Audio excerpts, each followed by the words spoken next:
অকশনে ভালো হবে এবং বাংলাদেশের বেশ কয়েকজন প্লেয়ার হয়তো পিকড হবে ইনশাল্লাহ। আমরা যদি একটা সিজন ওকে বিগ ব্যাশ খেলতে দিই, এটা ওভার ক্যারিয়ার ডেভেলপমেন্টের জন্য ভালো হবে। আমি তো বাংলাদেশের চ্যাম্পিয়ন দেখতে চাই।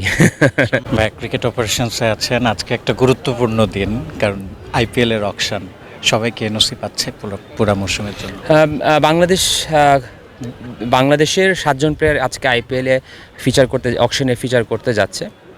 আমরা আইপিএল কর্তৃপক্ষ বিসিসিআইয়ের সাথে যোগাযোগ করেছি এবং বাংলাদেশের যারা প্লেয়ার তাদের কাছে জানা দেওয়া হয়েছে আমরা আমাদের প্লেয়ারদের আইপিএলে খেলার জন্য সর্বোচ্চ সম্ভব তাদের ডেট দেওয়া হয়েছে। এমন একটা ডেট তাদের দেওয়া হয়েছে যাতে তারা আইপিএলের অকশনে অ্যাটলিস্ট ক্ষতিগ্রস্ত না হয়। হ্যাভিং সেইড দ্যাট, বাংলাদেশ টিমের কমিটমেন্টের কথা আমার মাথায় রাখতে হয়েছে। দুইটার খুব রাইট একটা ব্যালেন্স হয়েছে। বাংলাদেশ ক্রিকেট বোর্ড এমন একটি ডেট তারা প্রত্যেকটা প্লেয়ারকে অফার করেছে যেটা আসলে good enough for them to play for the national team and also তারা যাতে আইপিএলে সুযোগ পায়। সো আশা করি অকশনে ভালো হবে এবং বাংলাদেশের বেশ কয়েকজন প্লেয়ার হয়তো পিকড হবে ইনশাল্লাহ। এর আগে বেশ কয়েকবার কিন্তু এরকম কথা আসতো যে আসলে ওই অ্যাভেলেবিলিটির প্রশ্নেই বাংলাদেশি ক্রিকেটাররা পিছিয়ে যায়। এই ক্ষেত্রে আপনাদের মনে হয় কি ব্যালেন্স করাটা কতটা জরুরি আসলে? দেখুন, আমাদের প্রায়োরিটি বাংলাদেশ দল, সবার আগে বাংলাদেশ দলের প্লেয়ার। আমাদের যেই খেলাগুলো গুরুত্বপূর্ণ সেখানে আমরা বাংলাদেশ প্লেয়ারদের আমরা চাই। পাশাপাশি আমাদের অপশনগুলো গ্রো করা জরুরি। এখন Mustafiz his one of our top players. এখন ওর জায়গায় যদি আরও 2-3জনকে আমরা তৈরি করতে চাই, আমাদের কিন্তু সেখানে 2-3জনকে সুযোগ দিতে হবে।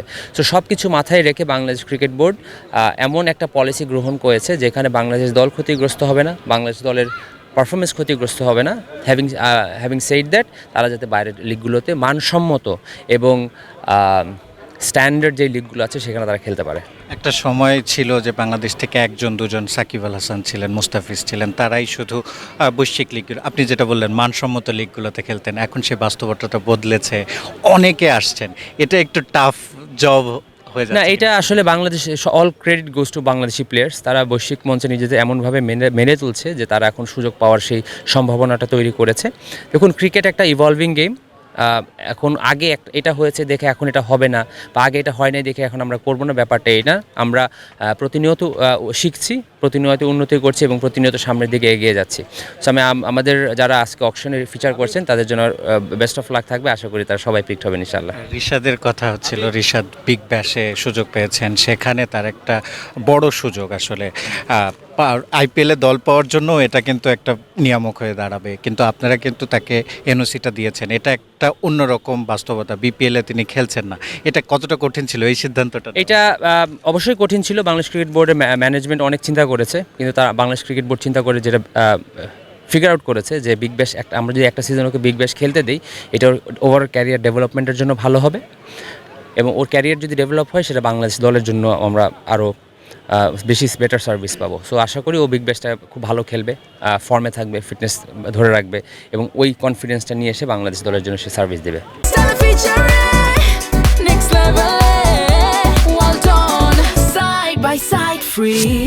টি-20তে বাংলাদেশের প্রথম অধিনায়ক আপনি। টি-20-র বিশ্বকাপই ফেব্রুয়ারিতে, বাংলাদেশ দলকে কেমন দেখছেন আসলে?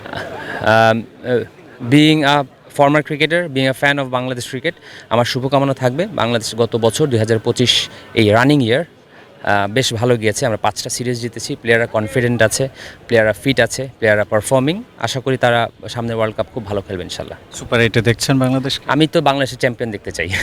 সম্ভব সেটা? অবশ্যই সম্ভব। বাংলাদেশ যদি তার ফর্ম ফিটনেস ধরে রাখতে পারে, দল হিসাবে খেলতে পারে, Bangladesh is good enough to beat anyone.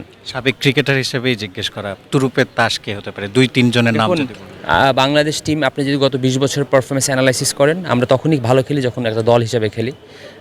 আমি চাই বাংলাদেশ দল হিসাবে খেলুক। আমি তুরুপের তাস চাই না, আমি চাই বাংলাদেশ সবাই মিলে একটা তুরুপের তাস হোক ইনশাল্লাহ।